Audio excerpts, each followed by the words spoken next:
Sekarang kalian mengatakan bahwa kita akan mendengarkan aspirasi dari masyarakat. Kita akan melaksanakan aspirasi dari masyarakat tanpa menjelaskan aspirasi apa yang kalian maksud, aspirasi apa yang kalian dengar dari masyarakat. Sudah terlalu banyak kata-kata kosong, janji-janji kosong yang dilemparkan kepada kita semua dan tidak ditepati. Tapi kali ini kita menuntut kalian untuk punya akuntabilitas, untuk bertanggung jawab dengan kata-kata kalian bahwa kalian akan melakukan aspirasi dari masyarakat. Bagaimana anggota parlemen yang berjumlah 580 orang dibayar dari pajak masyarakat itu tidak berhasil mendengarkan aspirasi masyarakat. Sementara gerakan-gerakan di sosial media yang tidak dibayar oleh siapapun yang terjadi secara sukarela bisa mencapai pergerakan yang seperti ini.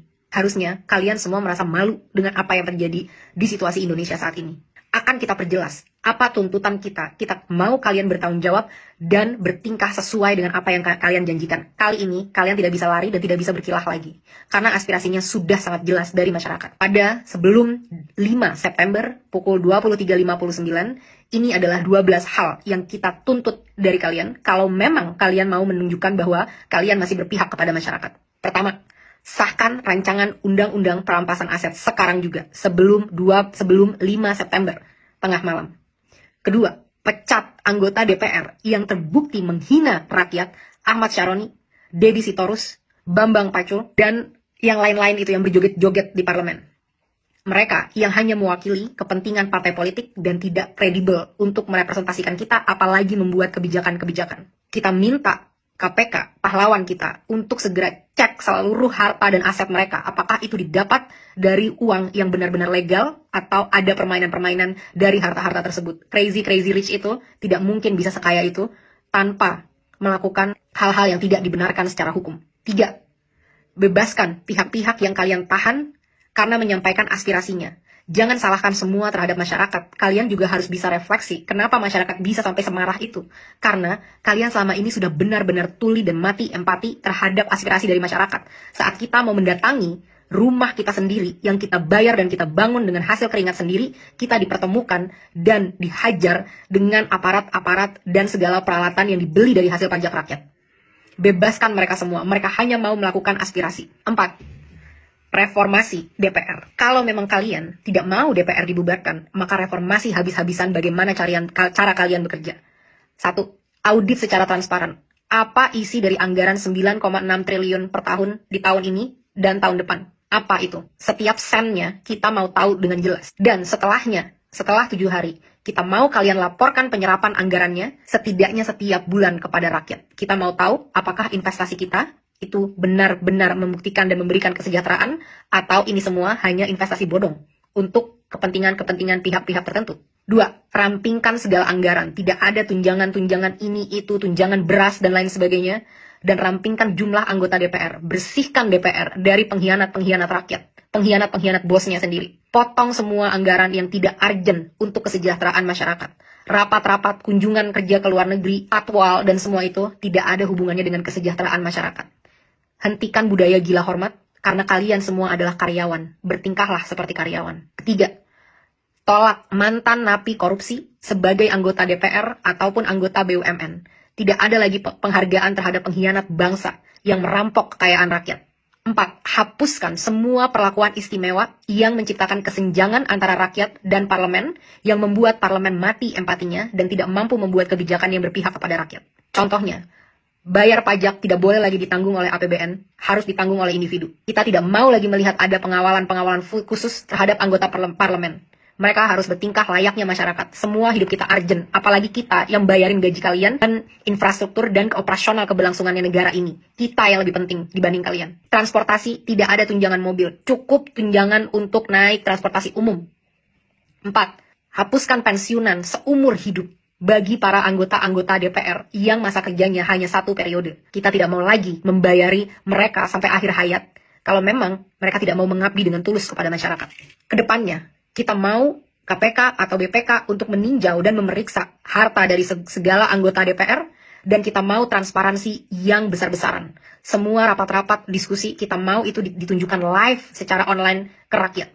Bahkan kalau bisa, rakyat harus selalu boleh masuk ke gedung DPR untuk mendengarkan dan melihat apa yang karyawannya sedang lakukan. 5. Tunjangan gaji dan tunjangan-tunjangan yang lain, total take home pay, total yang bisa kalian bawa pulang, tidak boleh melebihi 5 kali upah minimum UMR nasional dari masyarakat. Harus jelas kemana setiap anggaran-anggaran ini, dan kita mau jelas berapa yang diterima. Tidak boleh lagi ada kesimpang siuran yang berkata ada yang menerima segini, segitu, dan lain sebagainya. Harus jelas berapa yang diterima sebagai take home pay, kita harus tahu itu. Keenam, tetapkan KPI, Key Performance Indicator, yang terukur bagi anggota DPR sebagai standar kinerja. Berapa RUU yang harus kalian sahkan, berapa RUU prioritas, dan lain sebagainya, harus dengan aturan yang jelas. Kedepannya, evaluasi dan pecat anggota-anggota yang tidak bisa bekerja dengan benar, yang tidak datang saat-saat rapat, yang tidak bisa menghasilkan RUU yang diminta oleh rakyat. Laporkan semua progress, achievement, challenges secara berkala kepada rakyat. Kita berhak tahu apa yang terjadi di dalam ruang DPR. 7. Audit secara menyeluruh terhadap BUMN untuk memastikan profitabilitas. Kalian bisa tahu apa yang kira-kira mau diambil untuk ini, tapi BUMN kita rugi puluhan triliun setiap tahun. Satu BUMN. Saat banyak BUMN-nya berapa ratus triliun yang dirugikan oleh BUMN ini. Benar-benar tidak capable dalam memanage usaha badan milik negara. Karena komisarisnya hanyalah untuk tukar-tukaran kursi, negosiasi, kekuasaan dari partai politik, tapi bukan diisi oleh orang-orang yang kredibel di bidangnya. 8. Batalkan rencana kenaikan pajak yang sudah sangat memberatkan masyarakat, termasuk rencana kenaikan BPJS kepada masyarakat. Berhenti mencekik dan memeras kita, saatnya kalian bekerja. 9. Adili pembunuh pahlawan kita, Afan, seberat-beratnya. Aparat harus tahu konsekuensi apabila mereka menggunakan power di jalan yang salah. Negara harus menanggung dampak dari semua ini, karena semua ini terjadi karena kegagalan kalian menanggung keluarga dari Afan. Lengserkan Kapolri. Kapolri telah gagal memberikan komando untuk melindungi masyarakat. 10. Berikan standar gaji yang layak terhadap pahlawan bangsa kita, guru-guru di Indonesia, termasuk juga nakes-nakes di Indonesia. 11. Reformasi kinerja kepolisian habis-habisan. Mereka harus profesional, berpihak dan berempati kepada rakyat, punya kemampuan emosi yang baik, sehingga tidak menyalahgunakan senjata sebesar itu yang mereka punya. Mereka di sini untuk melindungi rakyat, bukan untuk membela kepentingan penguasa. Saat kasus-kasus terjadi, banyak banget yang loyo, lama, dan lain sebagainya. Tapi saat itu tentang demonstrasi, betapa canggih alat-alat yang kalian punya. Betapa banyak amunisi yang kalian punya untuk ditembakkan kepada masyarakat yang membayar gaji mereka setiap hari. Reformasi ini semua. Aspirasi sudah sangat jelas. Kalian punya 7 hari untuk bisa mewujudkan ini kalau memang kalian pantas memegang kedaulatan rakyat. Kita akan buktikan bersama-sama apakah kalian mampu dan benar-benar capable dalam melakukan ini, atau benar apa yang memang kita inginkan untuk membubarkan DPR. DPR tidak harus bubar kalau kalian benar-benar bisa bertanggung jawab dengan kekuasaan kalian dan menampung aspirasi rakyat. Jangan sampai ada lagi darah-darah dari pahlawan-pahlawan demokrasi kita yang bercerceran di jalan. Jangan sampai ada lagi intimidasi-intimidasi untuk orang tidak bersuara di negaranya sendiri. Hentikan segala intrik-intrik politik yang menjijikan dan busuk ini. Mulai bekerja dari sekarang. Buktikan 7 hari dari sekarang, mampukah kalian bertanggung jawab, pantaskah kalian digaji dari duit masyarakat.